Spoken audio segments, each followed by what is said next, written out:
दुनिया चले न श्री राम के बिना, राम जी चले न हनुमान के बिना।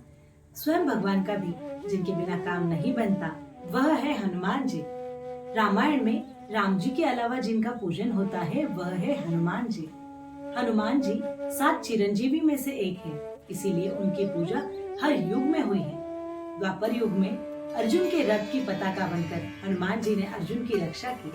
स्वामी विवेकानंद और रामदास स्वामी ने हनुमान जी की पूजा हर घर में होनी चाहिए ऐसे कहा है।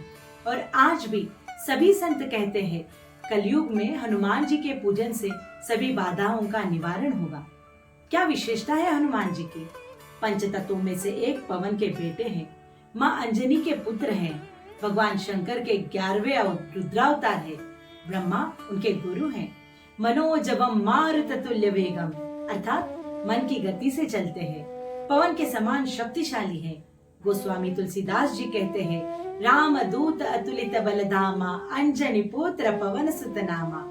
हनुमान जी अत्यंत बलशाली हैं, वेगवान हैं। जुग सहस्त्र जोजन यानी सहस्त्र मीलों का अंतर लांग कर जिन्होंने सीता जी को खोज निकाला।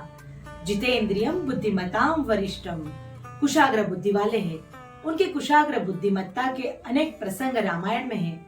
इसमें से एक प्रसंग देखते हैं। श्री राम से संधि के बाद सुग्रीव सीता जी को खोजने का वचन भूलकर भोग विलास में डूब गए। इस पर राम जी ने क्रोधित होकर लक्ष्मण जी को सुग्रीव के पास भेजा।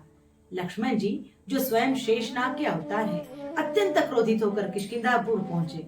उनके क्रोध से डरकर सभी वानर इधर उधर भागने लगे। सुग्रीव भी भयभीत हो गए। ऐसे विकट समय उन्होंने संकट मोचन हनुमान जी को ही मोर्चे पर लगा दिया। अब हनुमान जी की बुद्धिमत्ता का हमें यहाँ पता चलता है। उनको पता था कि लक्ष्मण भैया कैसे शांत होंगे, इसीलिए हनुमान जी ने लक्ष्मण जी को वंदन कर राम जी की स्तुति शुरू कर दी और अपनी कुशाग्र बुद्धि से लक्ष्मण जी के क्रोध को शांत कर दिया। जब राम जी और विभीषण से वे पहली बार मिलने जाते हैं तो ब्राह्मण वेश में जाते हैं। सुरसा से टकराते हैं तो 32 योजन का शरीर धारण करते हैं। जब लंका में प्रवेश करना है तो छोटे हो जाते हैं और सीता जी से मिलने अशोक वाटिका में अति लघु रूप धारण करते हैं। परिस्थिति अनुसार मनचाहा आकार और रूप धारण कर वे हर कार्य में यशस्वी होते हैं। मैं तो कहती हूँ he is the best ambassador। अब देखिए वो गए तो सीता जी के खोज के लिए, पर वहाँ जाकर लंका जला दी, लंका वासियों को भयभीत कर दिया और लंका की शस्त्रागार की पूरी जानकारी लेकर लौटे। श्री राम दूतम शरणम प्रपद्ये अर्थात वे स्वयं को केवल श्री राम का दूत ही कहते हैं। अशोक वाटिका में वे सीता माता को अपना परिचय इतना ही देते हैं कि मैं श्री राम का दूत हूँ। राम दूत में मातु जानकी सत्य शपथ करुणा निधान की। हनुमान जी शक्तिशाली है, बुद्धिमान है, साथ ही बड़े विनम्र भी है। देखो जब लक्ष्मण जी को मूर्छा आई तो राम जी के आदेश पर सूर्योदय से पहले संजीवनी लाने का वचन दिया।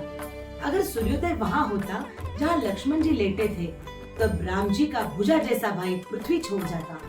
जिस सूर्यदेव को बचपन में निगल लिया था, ऐसे समय वे उन्हीं सूर्यदेव से बड़ी विनम्रता से प्रार्थना करते हैं।